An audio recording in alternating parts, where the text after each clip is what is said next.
All right, I promised that this would be the last video I react for Home Labs for a good while until he has some more videos that I'm interested in, like, you know, if he comes out with some more Star Rail stuff or whatever, because I'm honestly going to be playing through Honkai Impact 3rd on my channel now, starting very soon. I am caught up on Star Rail with all the events and everything. I've also been like playing Epic 7 again regularly. I've always played Epic 7. It's just like I kind of just logged in and logged off and did my dailies.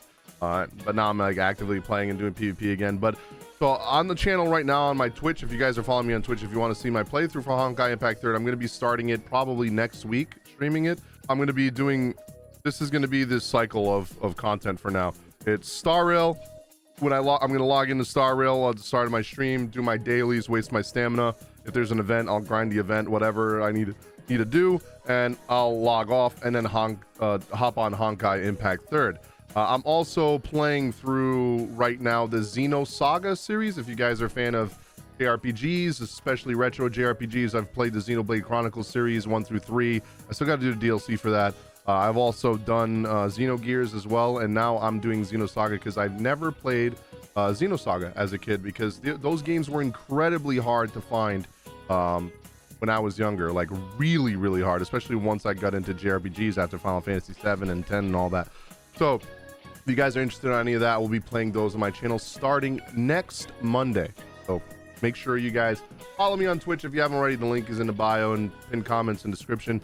And that's where I'm going to be planning on playing it, so you guys can see my reaction there. I don't think I'm going to upload my reactions to YouTube for Honkai Impact 3rd because they're so old and outdated, and I already know most of the lore. If you guys want to see my reactions, I'll save the VODs and highlight them on my Twitch channel for Honkai Impact 3rd so you guys can watch it. And once I catch up, then maybe I'll start posting my reactions, because the way the YouTube works, if I was to post a reaction from, like, you know, chapter 5 or chapter 6, it wouldn't really do that well because people aren't really actively looking that up. But if I post a new reaction to the new chapter that's coming out for Honkai Impact 3rd, then of course people will be interested in it. So unfortunately, that's just the way it works. All right, I've rambled on long enough. Guys, make sure you follow Home Labs. I'm gonna leave the link to his stuff all down below. Make sure you like his video because he's giving us content. He's giving you content, and he's doing a great job at keeping us knowledgeable on the lore of Honkai Impact 3rd. Let's check this out. Understanding Project Stigma, the worst plan explained. Let's check this out. Most interesting things about the new story arc is how drastically different Project Stigma turned out to be from what people expected. To be fair, Project Stigma was always a topic about which we didn't know much, but from the little that we knew, people thought that they kinda had a rough idea about the project. Well, the typical thing, honestly, this is like typical for JRPGs and like Japanese style, or like even like Korean style, Chinese style storytelling. It's one of those tropes where, you know, it's like an anime trope. They try to like just trickle in info about something lurking in the background, or something that you don't really understand at the beginning, but once you get to the end, you're like, holy shit, this thing from the beginning of the game just makes so much sense now, and I thought it was nothing. Like, these kind of tropes are like perfectly well done for the most part in a lot of JRPG style games or anime style games. Apparently not. This turned out to be much more complicated than anyone expected. Overcomplication is also another thing that these games like to do. It's like whoever took the human instrumentality project from Evangelion and Infinite. Dude, I was just saying this yesterday in my Discord on voice chat. I was like, dude, Honkai Impact 3rd and Xenosaga and Xenogears is literally like Neon Genesis Evangelion, sorry. And it's just, the parallels are so similar. Honestly, even the Infinite Tsukuyami makes a lot of sense here for that 50,000 year like time loop, or like time reverse or reincarnation, whatever it is that the Honkai does, right? Tsukuyomi from Naruto, mixed them together and came up with something much more convoluted. Yeah, I know, Project Stigma is confusing, but if you dig really deep, and by that I mean really deep, it makes a lot of sense when you consider the nature of the Honkai and what. Speaking of this crater, bro, have you guys seen the new Fate anime? Holy fuck. Sorry, I just had to get that out there. I post my reactions to that on my TikTok and Patreon. I do have Patreon. I'll start linking it on. I react to anime on TikTok and Patreon. I also have an anime YouTube channel where I react to anime, but I haven't really been uploading on there because I haven't had time. But dude, this fucking crater reminded me of the crater that Gilgamesh creates in the anime. It's so crazy, dude. That episode was fucking amazing. It makes a lot of sense when Sorry, you consider I know I went off topic the there, but it just reminded me of fucking epic ass episode. This is. So, to all the confused captains gathered here, welcome. Today we're explaining Project Stigma Balls. Stigma Balls. Okay, before you click off the video, I had to do it. I'm a weak man, what can I say? Did he really just pull a gotcha bitch? That was the first and the last time. Now, let's dive into Project Stigma. I wouldn't mind you doing it again. Okay, dude.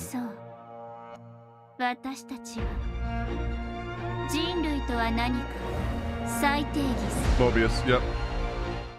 One of the easiest ways to understand Project Stigma is to understand Mobius. I was always fascinated by this line when ER was first introduced. Then, after playing it and For those of you that don't know, he's talking about Elysian Realm. To know Mobius as a character. I know a lot of you have been playing the game and watching my video because you're, veterans, but there's actually a lot of people commenting on my video saying that they never played Honkai Impact 3rd and they're watching my videos because of all the lore, and they're very happy that I introduced them to Homie Labs and all this stuff. So I know there's a lot of people that are also very new to Honkai Impact 3rd because they play Star Rail or Genshin, but they never played Honkai Impact 3rd. It started to make more sense. It is said during ER that each flame chaser has its own idea about what fighting the Honkai means, but at the end of the day, they all want the same thing, a world without Honkai. Among all the flame chasers, Mobius was one who challenged the Honkai on a philosophical level. What is human civilization? It is you, me, all of us? No, it's the sum of all the human interactions, ideas and culture passed down through history. Humanity is not you, not me, but everything that we all pass down through our existence. So, when Mobius said that we need to redefine civilization, she basically proposed to find a way to let the idea of civilization exist without humans. Thus, she came up with the prototype for what we call Project Stigma. Project Stigma is one of the 4 projects developed by Moth in an attempt to defeat the Honkai in the new era, alongside Project Arc, Valuka, and Ember. But, as we recently learned, Stigma was the only project which had a real chance at doing so. I'm assuming that stuff I'll learn when I play the game, because I know that those characters were part of the Flame Chasers. I didn't know that they were actually projects as well, though. Unfortunately, it's also the worst project from a human thinking perspective because it literally requires for all humans to die. At the request of Dr. May, Mobius redesigned the project at least Holy shit, that is such a... Damn, that reminds me of another anime, like having all humans die just so... Oh, God, honestly, even reminds me of like Final Fantasy VII, right? Where the planet, they have that very like not really... It's a very vague ending where you see Red 13 and his 2 children, which we have no idea how he just randomly has children, just run up towards what used to be Midgar, and Midgar is now full of life, and there's vines and earth and grass, and it's all growing on the broken down Midgar, and it pretty much is like giving you the message that like humanity is extinct, and now that humanity is gone, the world's flourishing again, and Mako is going through the planet, through the life stream, and the world is honestly way better off without humanity, which a lot of see, like, this is what I'm saying, this is a trope that a lot of anime and JRPGs do. In times. Initially, the project was supposed to awaken the Stigma genes inside every human on Earth, but because very few people had the necessary Honkai resistance to withstand the power of a Stigma, only less than 1% of the human population could awaken it. In the current era, we see Jackal experimenting with this version of the project during chapters 13 and 14. I can't wait to get to those chapters. In the end, World Serpent deemed the original version impractical and went with the more refined version that we see in game today. Interestingly enough, in the recent chapters, we can see that Project Stigma was way more important for Moth than we thought. I always believed that it was more of a fail-safe plan in case they lose the battle against the Hersher of Finality. Yeah. But the recent chapters implied quite otherwise. It seems to me that the Moth never really thought that they could stop the Hersher of Finality, and even the fight on the moon was to prepare for Project Stigma in the new era. You know what confuses me? Kevin is a flame chaser who is supposed to be one of the people that fight against the Hersher of Finality, right? Doesn't he become the person that tries to stop May and fucking Kiana from destroying the Hersher of Finality? I'm confused here with that. From the very beginning, their plan for defeating the Honkai was never going to be realized in their era. Pardo literally died because she opened the door to let them hack the Finality, while the others tried to stall the Hersher. It was never about winning for them, which changes a lot my perspective of Kevin and his actions in the current era. Okay. I always saw him as a man who lost the battle against the Honkai and tried to use the new era to set things right. But no, he never lost the fight. He was fighting all this time, and Project Stigma is not a fail-safe plan. Project Stigma is the plan.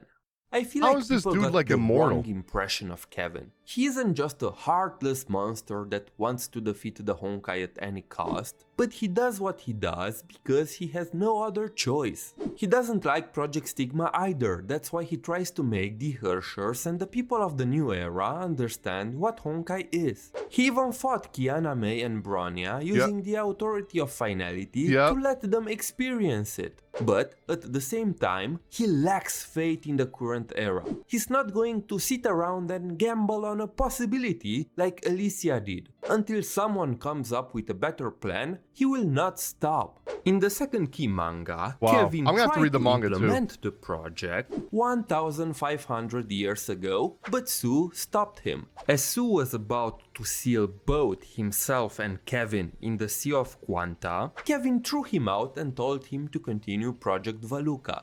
This scene shows very well what kind of person is Kevin. He wanted to believe in Sue and the other projects, but at the same time, he knew that it was pointless. He's a very complex character, but I get why people might miss that. His complexity comes from an inner struggle. He is not like Ado, who likes to put himself out there and mess with everyone. Kevin is quieter, more introspect, but nonetheless a very well-realized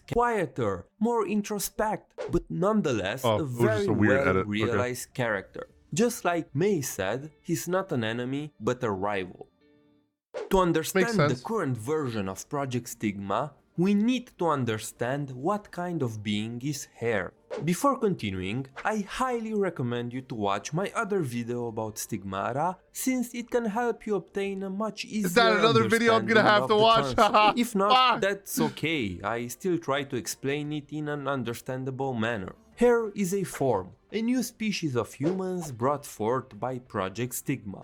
In very simple terms, forms are ideas that come from the human consciousness that are projected into reality by Project Stigma through Stigma spaces. Basically, Project Stigma turns human ideas into something similar to a stigma and projects them back as being similar to Hare. Red Cele and the Wheel of the Kaslana Stigma are also forms. The humanoid creatures that attacked Kiana and the rest inside the strange imaginary space from chapter 33 were seeds of ideas. Artificial life forms temporarily staying in an incomplete state due to Project Stigma not being complete. They encapsulate a human idea and will become the new humans when Project Stigma is done. Hare is the crystallization of the Shariak Stigma. She was born after the second eruption when Cecilia Stigma lost his balance due to her using the power of the holy blood to the extreme.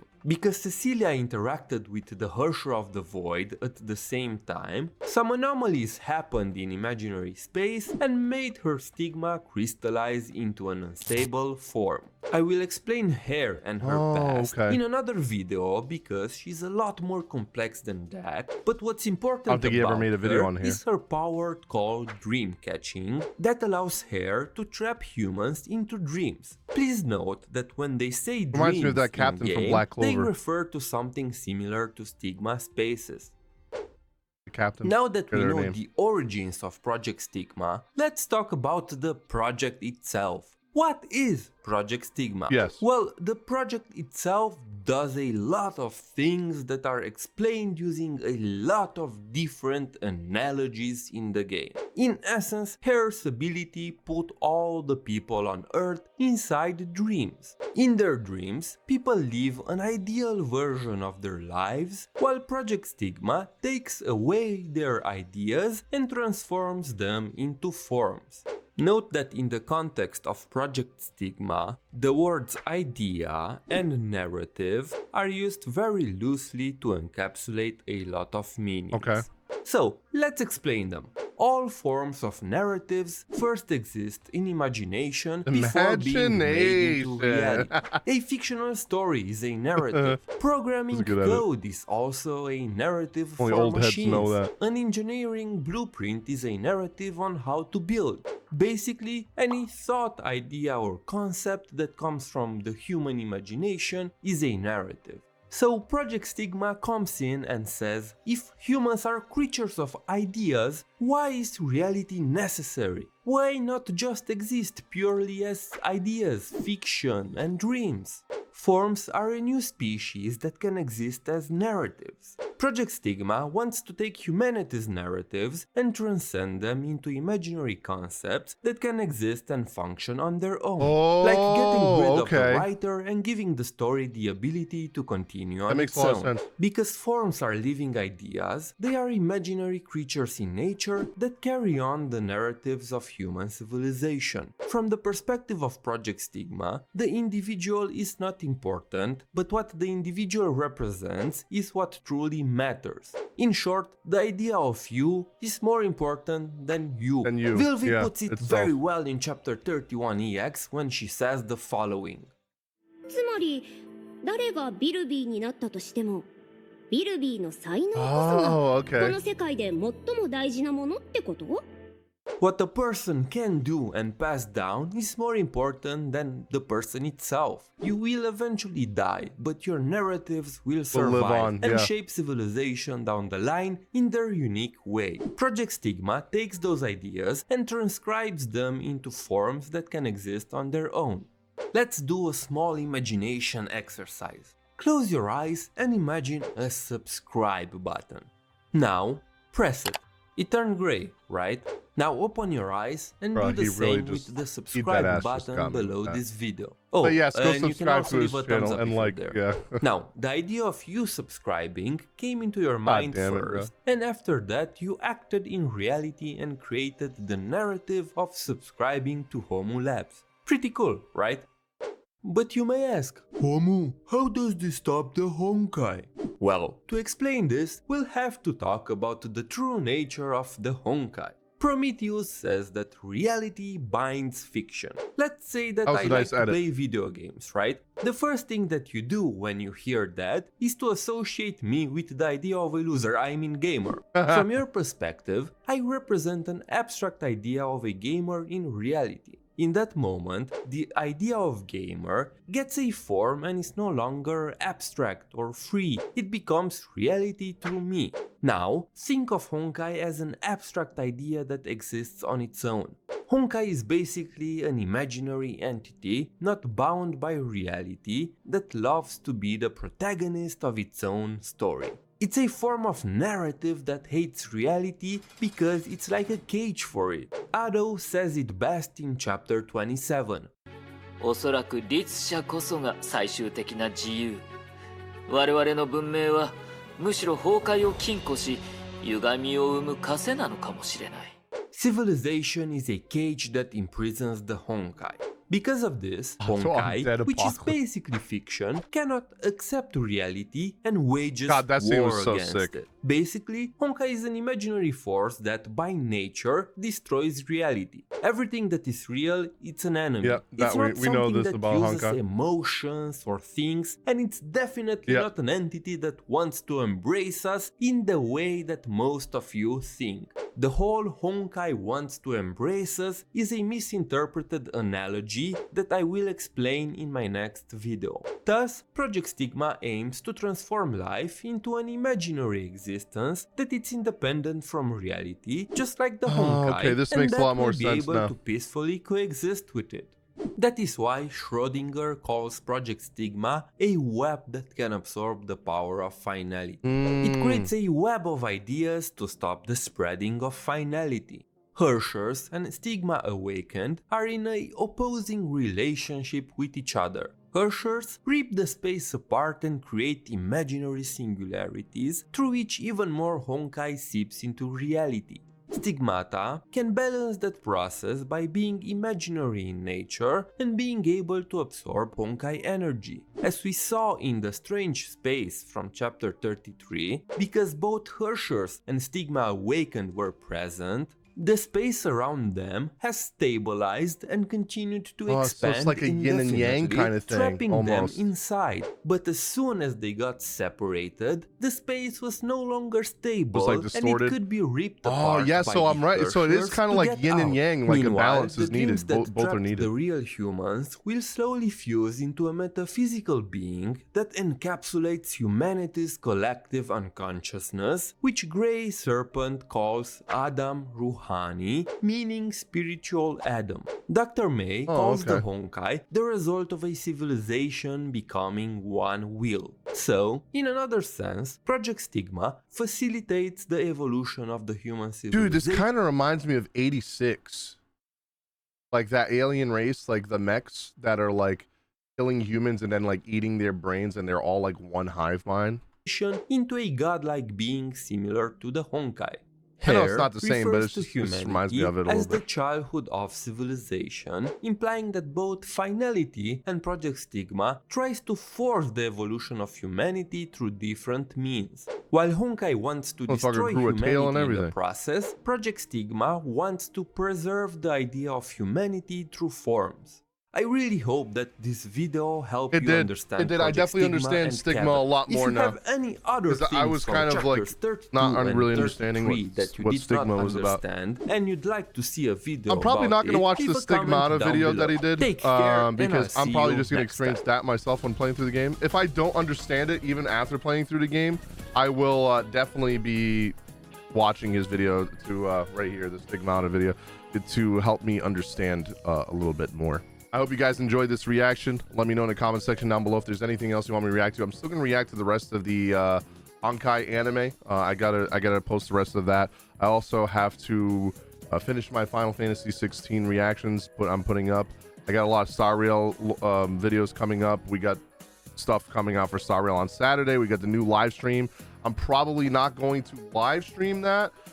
Because it's going to be very early in the morning and I'm probably just going to record it before I go to work and post it on YouTube, so you guys will see my reaction to it. I'm going to highlight and kind of condense it, so if you guys do miss it, that way you don't get, you know, the all in between stupid stuff that no one cares about and just the important stuff that they list in the live stream. I hope you guys enjoyed this video. If you did, hit the like button, subscribe if you haven't already for more Honkai videos and any kind of gachas. We just got a Bleach gacha announced at Anime Expo. We got Solo Leveling coming out, Black Clover Mobile Global is coming out, Archland Global is supposed to be coming out, Ever Crisis, Final Fantasy 7 Ever Crisis. As I'm recording this, I just got in the beta today, so I will be making content on that as well. So keep you guys keep your eyes out for that as well, guys, and make sure you ring the notification bell so you can be notified as soon as those videos come up. Thank you guys so much for watching, and I'll see you all on the next video.